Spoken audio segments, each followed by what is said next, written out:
Contrastes con Mitzi Cordero.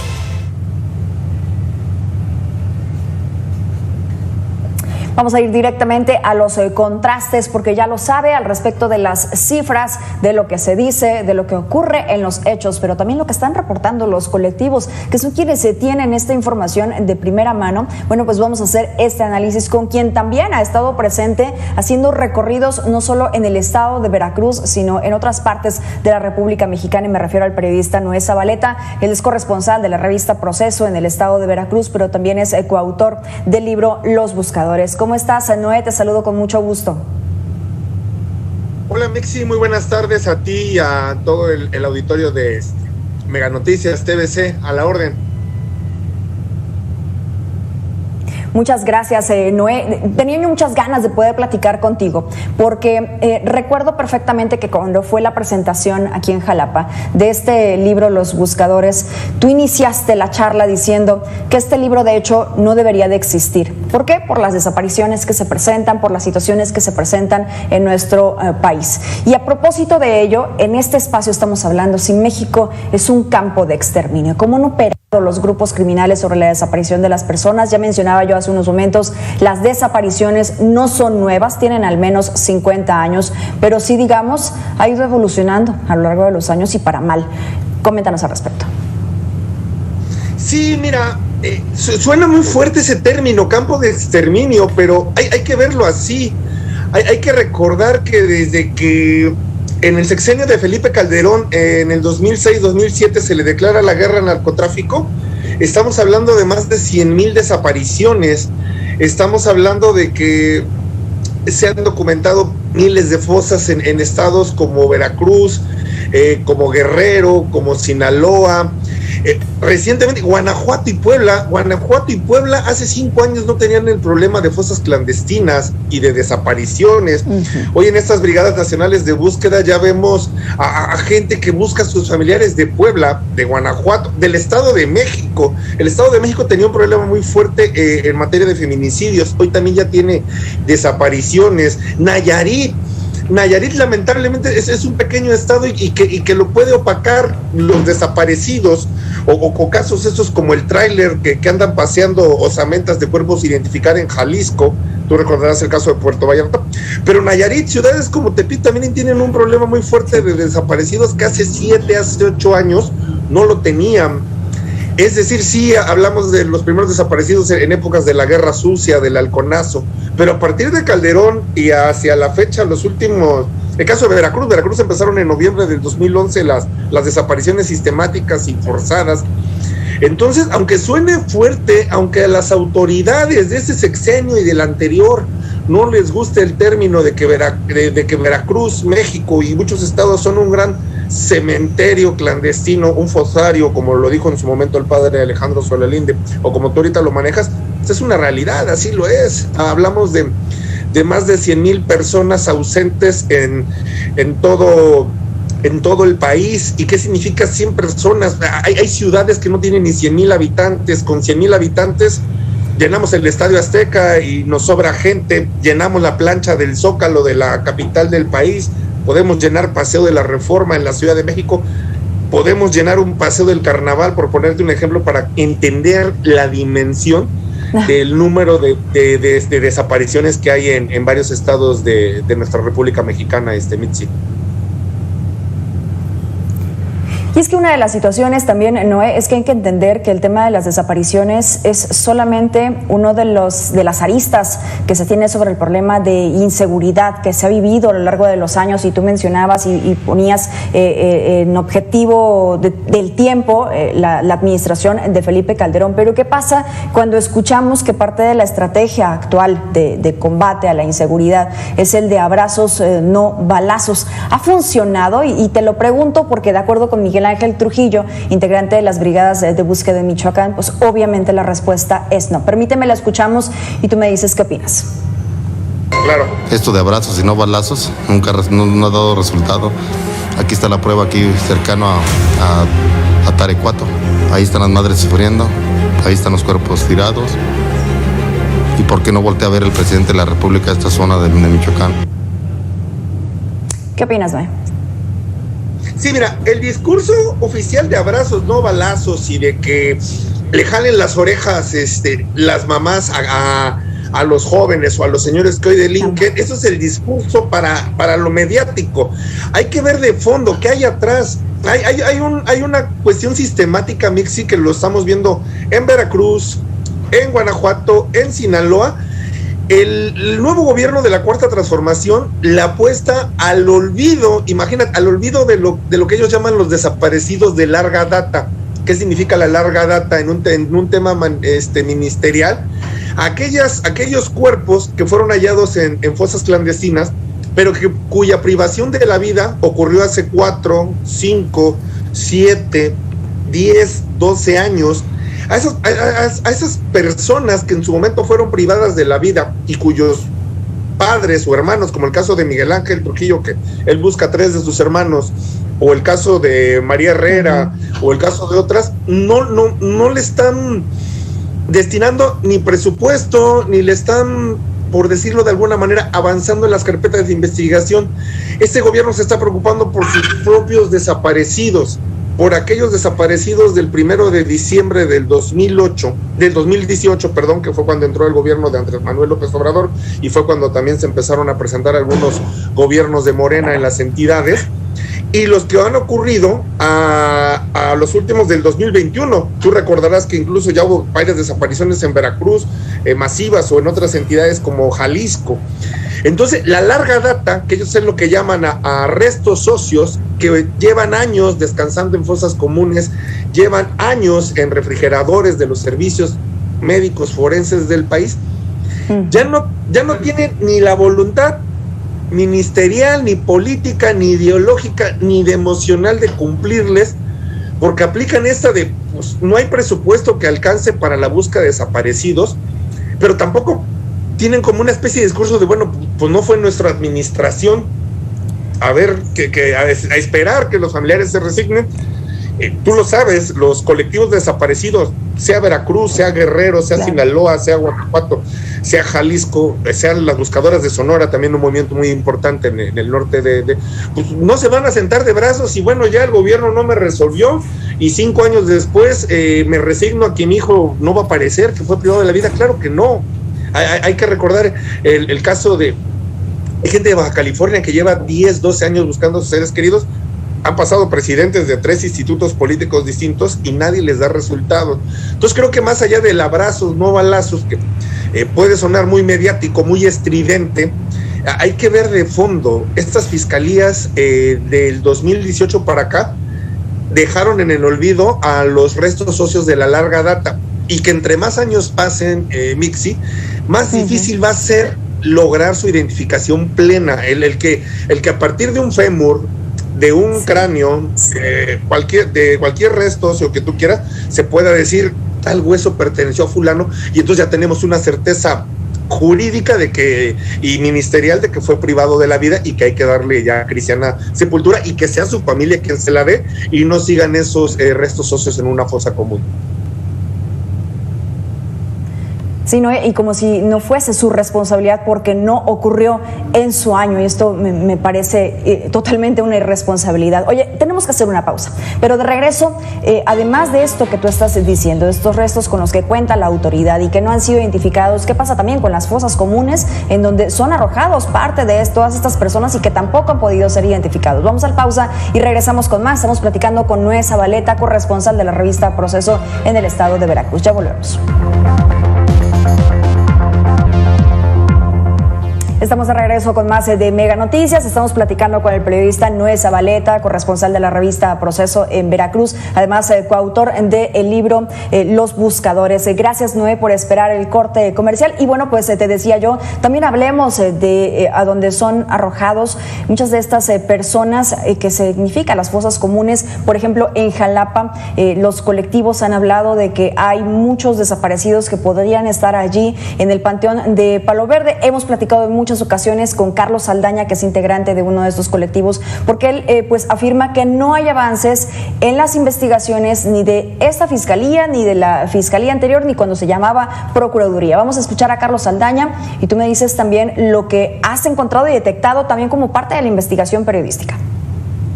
En el caso del panteón del Chico, Palo Verde, el Chico, los panteones Coatepec, Cozautlán y todos estos panteones que sabemos tienen fosas y lo tenemos comprobado con documentación, y varios compañeros de ustedes me han acompañado a hacer esa inspección en los panteones.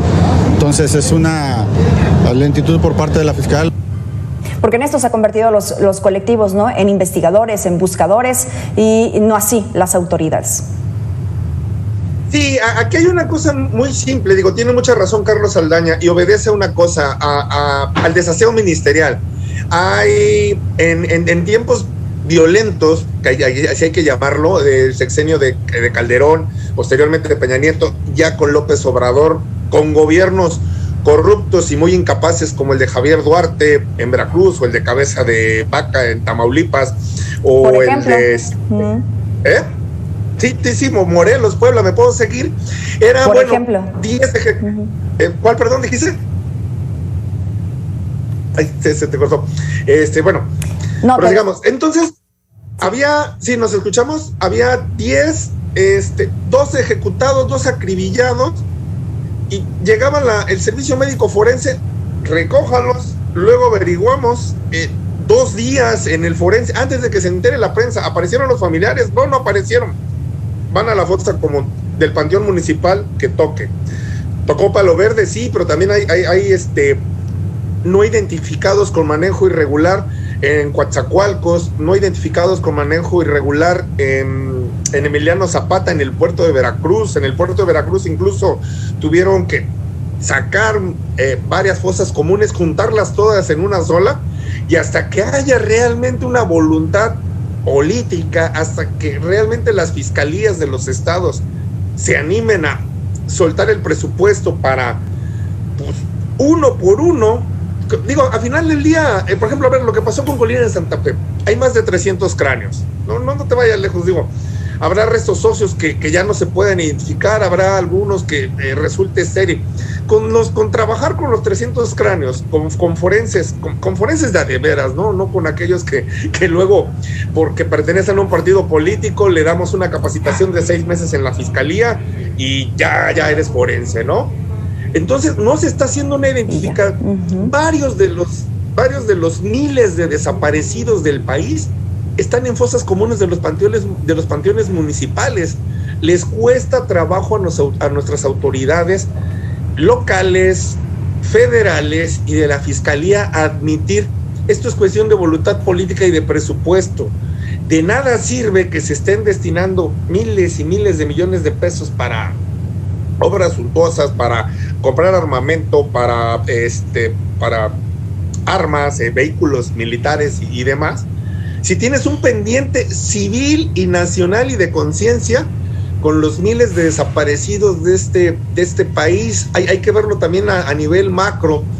Este tema ya pasó en Colombia con los falsos positivos, pasó en Argentina con las madres de Plaza de Mayo, y si equiparamos el número de desaparecidos de México, ya triplican al problema de estas naciones sudamericanas. Ahora, hay otra cosa que yo también ya veo en las fiscalías de los estados, sobre todo como Guanajuato, Sonora, Veracruz.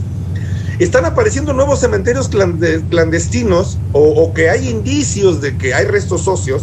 Aquí en Veracruz, muy lejos, Playa Vicente, los alrededores de Jalapa, Emiliano Zapata, y la fiscalía ya ni siquiera va y pone los perímetros de seguridad, porque eso significa distraer personal, lo que ellos llaman los 24/7, o sea, 24 horas, las 7 días de la semana, y que esos policías ministeriales, ellos prefieren ocuparlos como escoltas de los secretarios de despacho del gobierno, como escoltas de la propia fiscal o del propio fiscal en otras entidades, y que esos cementerios clandestinos, hasta que los familiares de desaparecidos, hasta que un colectivo vaya y se apersone y diga, hey, les falta terminar de exhumar restos óseos aquí, pretextan el presupuesto, la falta de presupuesto, han pretextado las lluvias.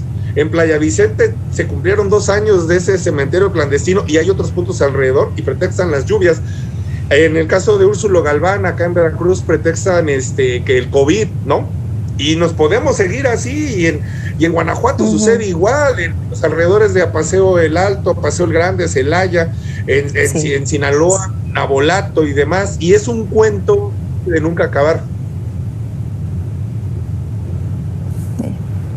Sí. Un cuento de nunca acabar, sobre todo también por el retraso en todo ese tipo de procesos, ¿no? Tú lo señalas muy bien.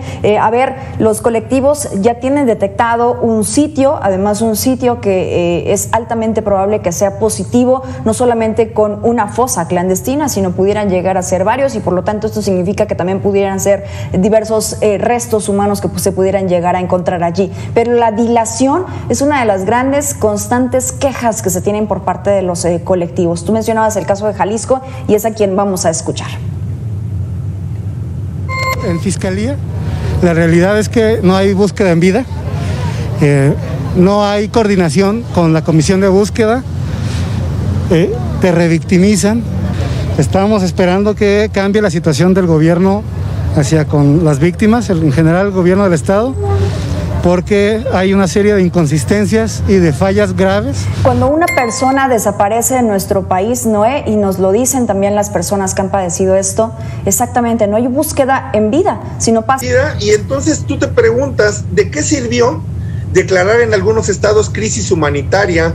¿De qué sirvió entregar medallas y reconocimientos en congresos locales también vengan los colectivos, los necesitamos cuando fueron campañas electorales, cuando fueron comicios, y una vez que llegaron se prometieron los cientos y millones de pesos de bolsas? Yo recuerdo que en Veracruz se prometieron 400 millones de pesos exclusivos para la búsqueda en vida o en muerte de desaparecidos.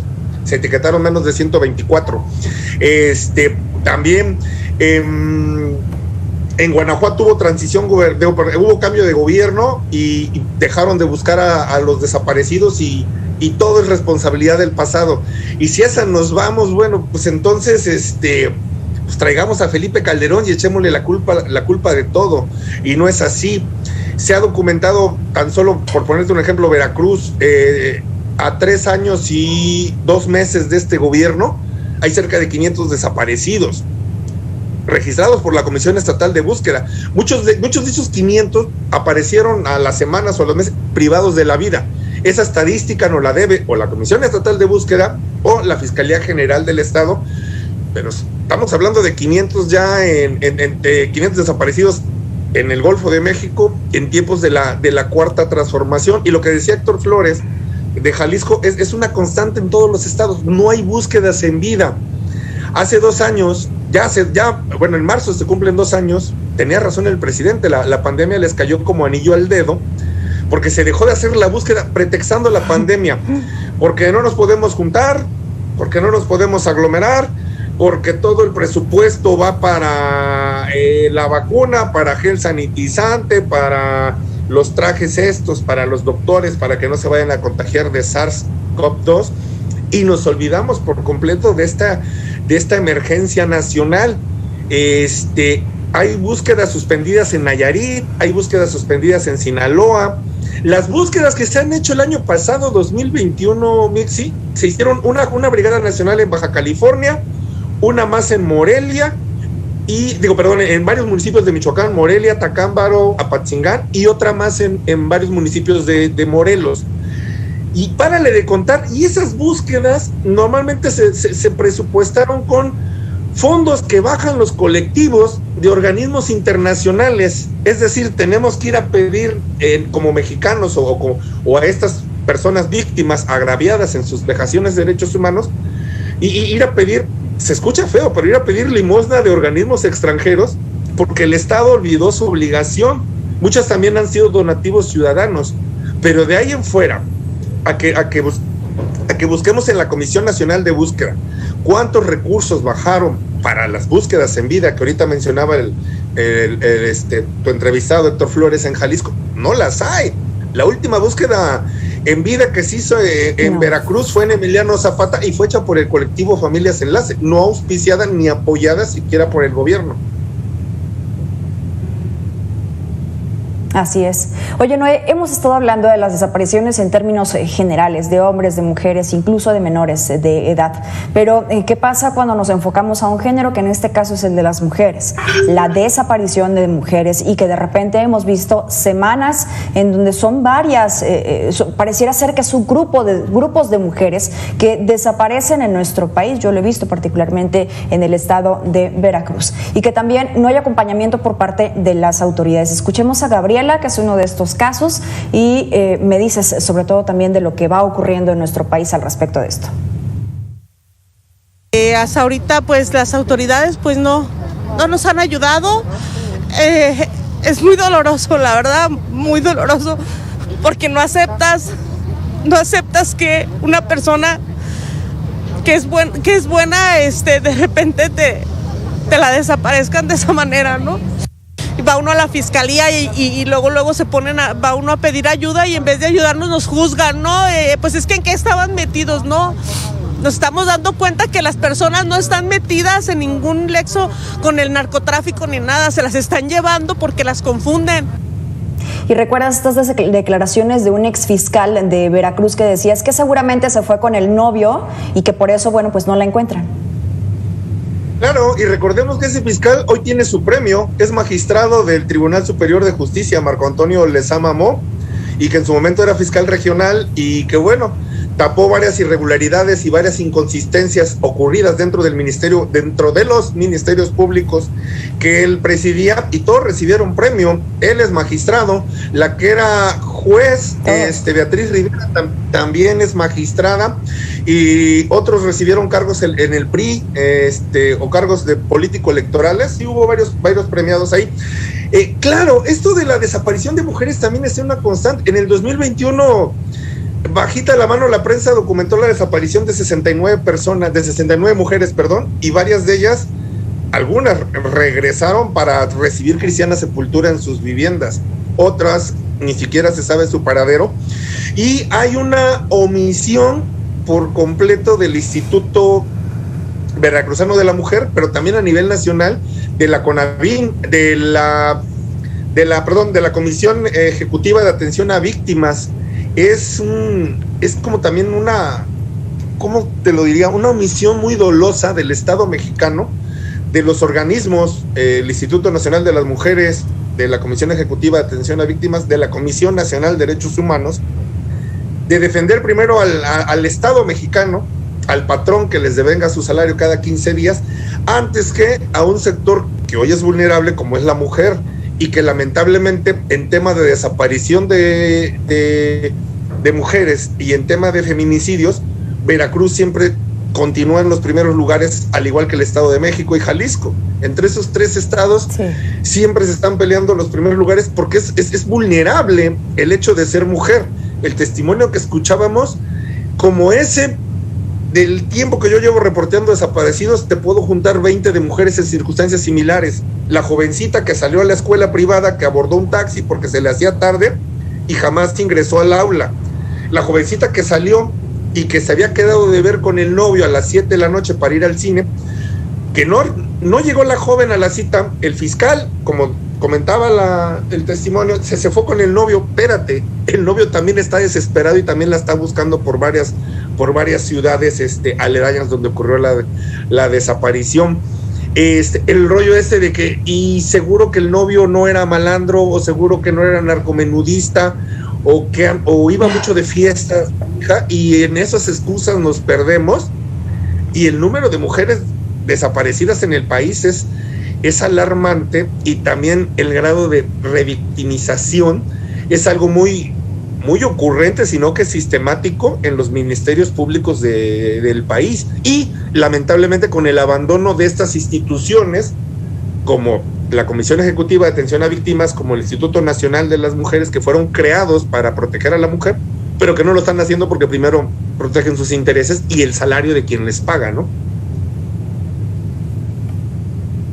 Por supuesto que sí, porque el que paga manda. Oye, bueno, a ver, vamos a esta otra entrevista para hacer este contraste contigo, que es de un investigador del Colegio de Michoacán, en donde pues señala y parte también de lo que nos has dicho tú, que no existe una base confiable para poder determinar efectivamente cuántas personas desaparecidas o no localizables se encuentran en nuestro país, porque se hablan de casi 100,000 personas, pero pudiera ser este número aún mayor. Hemos platicado con el colectivo Solicito de Veracruz y sí, hay un número estimado en el estado de, me parece oficial, de entre 5,000, 6,000, pero el colectivo hablaba de más de 30,000, de más de 40,000. Vamos a escuchar al investigador y tú nos dices lo que opinas.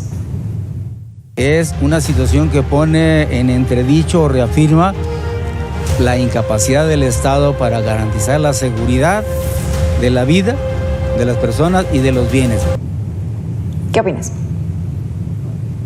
Mira, esto de lo que comentas de las cifras, efectivamente hay una danza, hay un baile de cifras, ¿no? Yo hace poquito escuchaba al gobierno federal, el actual ya, que reconocía 100,000 desaparecidos y que más de la mitad de ellos estaban en fosas comunes de panteones municipales o en los forenses. Aquí hay que apelar, muy simple, a las carpetas de investigación abiertas por desaparición de personas, y habría que juntar las 32 de las entidades federativas del país. En Veracruz, medianamente lo tenemos un poquito más claro, ¿no? 3,600 personas desaparecidas durante el sexenio de Duarte, más de 1,000 en el bienio de Yunes, más de 500 en lo que va de esta administración, y sabemos, porque pues, una vez lo tuvo que admitir la Fiscalía, que hay más de 1,300 cuerpos sin identificar, pero que ya están en fosas comunes de panteones municipales o CEMEFO. Habrá que sumarle a estos 1,300 los que ya están en fosas clandestinas y que por la lluvia, porque no hay presupuesto, porque no hay voluntad política, porque no se le hincha a la Fiscalía, no ha querido terminar las exhumaciones. Caso Úrsulo Galván, se han sacado más de 100 cuerpos y no llevan explorado ni la mitad de ese cementerio clandestino, sacarán otros 100. Caso de Playa Vicente, que no... Hay un número indeterminado de cuerpos, es lo que nos dicen, y ninguno está identificado porque no han hecho la exhumación, pero son 3 puntos positivos ahí. De los 300 de Colina, sabemos que han identificado a 30 nada más, faltan 270 por identificar. Entonces, ahí uno tiene que ir hilando el número de desaparecidos, y es difícil, ¿no? Se habla que en Sinaloa son más de 1,300, se habla de... En Coahuila, campos de exterminios de 1,000, 1,400, de cientos de miles de restos óseos que pertenecieron a más de 1,000 personas. Entonces, este es un problema que llevamos 3 sexenios hablando de esto, y que pese a que hay una presión internacional de la ONU en su área de derechos humanos, pese a que hay más de 50 colectivos de desaparecidos presionando en todo el país, pese a que la opinión pública local, nacional, internacional están pugnando por que se frenen las desapariciones, y 2, quienes tienen un desaparecido salgan de esa zozobra o incertidumbre de saber si su hijo está en vida o muerte, y de que estos académicos no hablan de campos de exterminios, de crisis. Esta es una crisis de Estado. Y este es un problema que ha dejado más víctimas que una guerra o un conflicto en Medio Oriente o en su tiempo cuando peleaban territorio en Centroamérica, o de estos conflictos religiosos y raciales en el continente africano. Entonces, y que estamos hablando nada más únicamente de México. Entonces, ya estamos a mitad de sexenio de este gobierno, no se ve voluntad. Seguimos en los discursos vacuos de abrazos, no balazos. Cualquier queja de colectivos desaparecidos, ya hay un discurso muy sistemático. Les voy a mandar a Alejandro Encinas, él que los atienda y que hable con ustedes. Ya los colectivos por presión lograron tumbar a Carla Quintana, la que era de la Comisión Nacional de Búsqueda. Pusieron una nueva persona hace menos de un año, y habría que ver en un par de meses qué resultados puede entregar. Y yo te puedo apostar, Mixi, que a nivel nacional los resultados que puede entregar esta persona no sobrepasan más de 150 personas identificadas y entregadas a sus familiares para una cristiana sepultura, pero en todo el país, lo cual demuestra resultados muy pírricos cuando estamos hablando que hay más de 50, 60 mil personas en cementerios clandestinos. Así es. El problema es gravísimo, Noé, y ya pues haciendo esta revisión esperemos que las cosas cambien, que tengamos resultados diferentes, sobre todo para la tranquilidad de todas estas familias que hasta ahora no saben qué fue lo que ocurrió con sus familiares. Gracias, Noé Zabaleta, siempre es un placer poder platicar contigo, que tengas excelente tarde y gracias por esos minutos con Mega Noticias. Sí, no, bueno, buenas tardes y un abrazo. Yo no lo que desearía al final es que en cada marcha del 10 de mayo que salen los familiares desaparecidos a marchar encabezados por las madres, que cada vez las marchas fueran más pequeñas, menos numerosas. Desgraciadamente ocurre todo lo contrario. Muy buena tarde, Mixi. Gracias, buenas tardes, un abrazo. Así es, esta es la realidad de nuestro país. Vamos a la pausa y regresamos con más.